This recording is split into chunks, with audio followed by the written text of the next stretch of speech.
नमस्कार, मैं हूं रंजीत झा। आखिरकार सीजेआई डीवाई चंद्रचूड़ ने बड़ा कदम उठा ही लिया है। उनकी बेंच अब मोदी शाह के बीजेपी के सबसे बड़े, सबसे मजबूत सीक्रेट सोर्स की फाइल खोलने जा रही है और इस फाइल से वो होने वाला है जो 2024 के लोकसभा चुनाव की तस्वीर ही बदल देगा। यानी कि सब कुछ सुप्रीम कोर्ट पर डिपेंड करता है। सीजेआई डीवाई चंद्रचूड़ की अगुवाई वाली यह बेंच जो फैसला लेगी उससे लोकसभा चुनाव की तस्वीर साफ तौर पर आपको बदली बदली सी नजर आने वाली है। ऐसा क्यों है ये हम आपको बताएंगे, लेकिन सबसे पहले अपने स्क्रीन पर उस निर्णय से पहले आने वाले नोटिस की यह कॉपी देख लीजिए, क्योंकि सुनवाई जब 31 अक्टूबर से शुरू होगी तो उसमें कई महत्वपूर्ण पहलुओं को गौर किया जाएगा।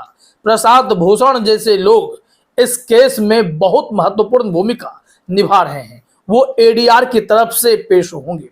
मामला अब आप समझ गए होंगे।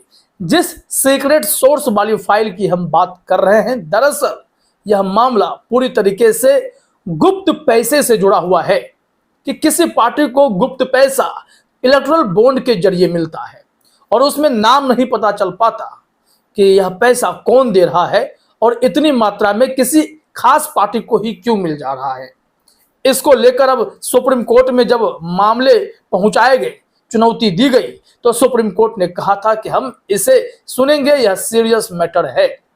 और अब 31 अक्टूबर को इस पर सुनवाई होगी। महत्वपूर्ण नोटिस भी जारी कर दिया गया है। अपने स्क्रीन पर एक बार फिर से देखिए, इसमें लिखा हुआ भी है, supreme court of India, it will be appreciated if the learned advocates on record do not seek adjournment in the matters listed before all the courts in the cause list। यहां पर कह दिया गया है साफ तौर पर, हर किसी को अब कोई बहानेबाजी करने की जरूरत नहीं है, सीधे तौर पर सुप्रीम कोर्ट में उपस्थित हो जाइए। हमने इसे लिस्ट कर दिया है, 31 अक्टूबर को इसकी सुनवाई होगी। और कौन कौन होंगे उसमें? चीफ जस्टिस होंगे, यानी चीफ जस्टिस के कोर्ट में ही सुनवाई होगी तो चीफ जस्टिस खुद होंगे, सीजेआई डीवाई चंद्रचूड़। उसके अलावा जस्टिस संजीव खन्ना होंगे, जस्टिस बीआर गवई होंगे और फिर जस्टिस जेबी पारदीवाला भी होंगे और जस्टिस मनोज मिश्रा भी होंगे। 10:30 बजे दिन में 31 अक्टूबर को मोदी शाह की भाजपा समेत तमाम उन राजनीतिक पार्टियों के भविष्य पर बड़ा फैसला हो जाएगा जो सीक्रेट चंदा लेते हैं।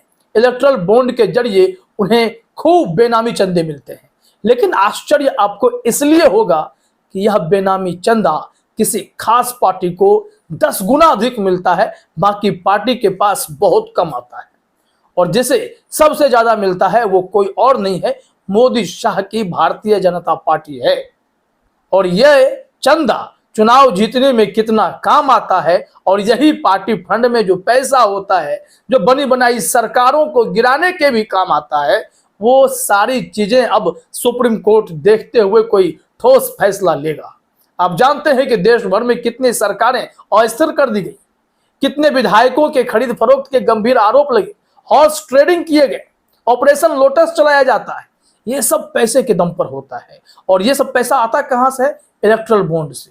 कौन देता है? कॉर्पोरेट से आता है या फिर किसी का पैसा घूम फिर करके व्हाइट हो जाता है, क्योंकि सब कुछ तो गुप्त रहता है ना, कुछ खुलता ही नहीं है। इस वजह से इस मामले को बहुत ही गंभीरता से लिया गया है और इस पर सुनवाई होगी। यहाँ पर मैसेज साफ दे दिया गया है कि किन्हीं को कुछ अगर देना हो, जानकारी देनी हो, कोई सबमिशन हो तो तुरंत मेल करेंगे, सॉफ्ट कॉपी जो है वो मेल करना होगा। और यहाँ पर पीडीएफ फॉर्म में कहा गया है मेल करने के लिए।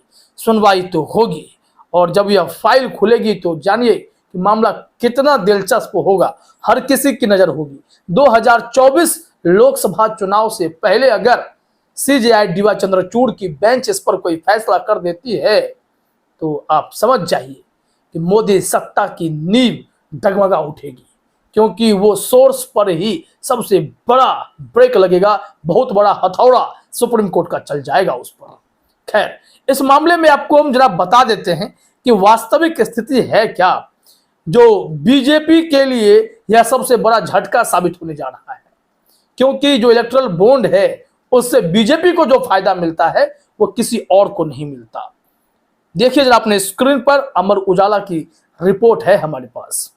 अमर उजाला ने 11 जुलाई 2023 को एक खबर प्रकाशित की थी, एडीआर की रिपोर्ट, और इसी एडीआर की तरफ से प्रशांत भूषण वकील के तौर पर पेश होंगे और वो जिरह करेंगे, इस मामले में तर्क रखेंगे। उन्होंने पहले भी रखे हैं और इसी वजह से मामला इतनी दूर तक आ पहुंचा है जहां सीजेआई डीवाई चंद्रचूड़ और उनकी बेंच कह रही है कि यह मामला बेहद गंभीर है, हम इसकी सुनवाई करेंगे। हेडलाइन देखिए, एडीआर रिपोर्ट, भाजपा को मिला सबसे ज्यादा चंदा, इन राजनीतिक दलों को मिला 20,000 रुपए से भी कम का दान। जानिए अब डिटेल जो है वो बेहद दिलचस्प है। किस पार्टी को 20,000 रुपया मिलता है और किसको 9,000, 10,000 करोड़ मिलता है, वो फर्क समझिए। और कैसे यह संभव होता है?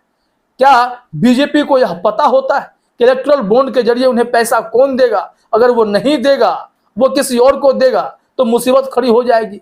इस वजह से गुप्त चंदा देने वाले भी किसी खास पार्टी को ही चंदा देते हैं। यह संभव कैसे होता है, आइए खबर में देखते हैं। यहां बताया जा रहा है, think tank association for democratic reforms ADR की एक रिपोर्ट में कहा गया है कि 2016-17 और 2021-22 के बीच राजनीतिक दलों को मिले सभी चंदों में से आधे से अधिक इलेक्ट्रल बॉन्ड के माध्यम से थे और भाजपा को अन्य सभी राष्ट्रीय दलों की तुलना में ज्यादा धन मिला है। अब सोच लीजिए कितना ज्यादा धन मिला है, वो आगे समझ जाइएगा आप। इसमें कहा गया है, एडीआर के मुताबिक 2016-17 और 2021-22 के बीच भारत में 7 राष्ट्रीय दलों और 24 क्षेत्रीय दलों को लगभग 16,437 करोड़ रुपए का चंदा मिला। रिपोर्ट में कहा गया है कि भारतीय जनता पार्टी भाजपा ने 2016-17 और 2021-22 के बीच 10,122 करोड़ रुपए के चंदे की घोषणा की।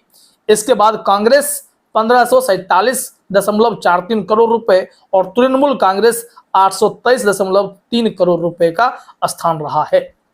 और यहाँ जो कुल घोषित चंदा है उसके अगर गुना की बात करें तो बीजेपी का आंकड़ा यहाँ समझ जाइएगा आप। इसमें कहा गया है कि भाजपा द्वारा घोषित कुल चंदा अन्य सभी राष्ट्रीय दलों द्वारा घोषित कुल चंदे से 3 गुना से अधिक है। 4,614.53 करोड़ रुपए जो कुल चंदे का लगभग 28% है का चंदा कॉर्पोरेट क्षेत्र और 2,634.74 करोड़ रुपए 16.03% अन्य स्रोतों से प्राप्त हुए हैं। यहाँ पर साफ तौर पर कहा गया है कि भाजपा को चुनावी बॉन्ड से 52% से अधिक चंदा, भाजपा को चुनावी बॉन्ड के माध्यम से 52% से अधिक चंदा मिला। भाजपा को मिलने वाले चंदे का करीब 32% कॉर्पोरेट घराने से ही आया है। कॉर्पोरेट घराना अडानी और अंबानी के अलावा और कौन होगा, जहां से सबसे अधिक पैसा भारतीय जनता पार्टी को ही मिलता है। आपको यहां बता दें चलते चलते कि पिछली सुनवाई जब इस मामले में हुई थी तो उस वक्त सुप्रीम कोर्ट की टिप्पणी क्या थी। सुप्रीम कोर्ट ने 16 अक्टूबर को कहा था, उठाए गए मुद्दों के महत्व के मद्देनजर और संविधान के अनुच्छेद 145(4) सुप्रीम कोर्ट के कामकाज से जुड़े नियमों के आलोक में विषय को कम से कम 5 न्यायाधीशों की पीठ के समक्ष रखा जाएगा। कोर्ट ने 10 अक्टूबर को गैर सरकारी संगठन association for democratic rights ADR की ओर से पेश हुए वरिष्ठ अधिवक्ता प्रशांत भूषण की इन दलीलों को गौर किया था कि 2024 के लोकसभा चुनाव के लिए बॉन्ड योजना शुरू होने से पहले विषय के निर्णय की जरूरत है और इस पर अब निर्णय की बारी है। इस पर निर्णय आएगा और एकदम से चुनावी परिदृश्य आपको बदला हुआ सा नजर आएगा। प्रशांत भूषण ने कहा था कि इससे भ्रष्टाचार बढ़ेगा, बढ़ रहा है, अनामी पैसा है। ये कहा जा रहा है कि प्रशांत भूषण ने कहा था कि चुनावी बॉन्ड के जरिए अनाम फाइनेंस भ्रष्टाचार को बढ़ावा देता है और भ्रष्टाचार मुक्त राष्ट्र के नागरिकों के अधिकार का हनन करता है। उन्होंने अपनी दलील में कहा था, वित्त पोषण का स्रोत अनाम रहने के कारण यह भ्रष्टाचार को बढ़ावा देता है, यह संविधान के अनुच्छेद 21 का हनन करता है और मामले में निर्णय नहीं किए जाने से समस्या तेजी से बढ़ेगी। और इन समस्या से निपटने के लिए अब सीजेआई डीवाई चंद्रचूड़ ने कदम बढ़ा दिया है। अगर इससे किसी को सबसे ज्यादा परेशानी होगी, चुभन होगी, तकलीफ होगी तो वो भारतीय जनता पार्टी को होगी। इस वक्त बीजेपी के पास इलेक्ट्रल बॉन्ड के जरिए या फिर ऐसे भी जो पैसे आ रहे हैं वो सबसे अधिक आ रहे हैं।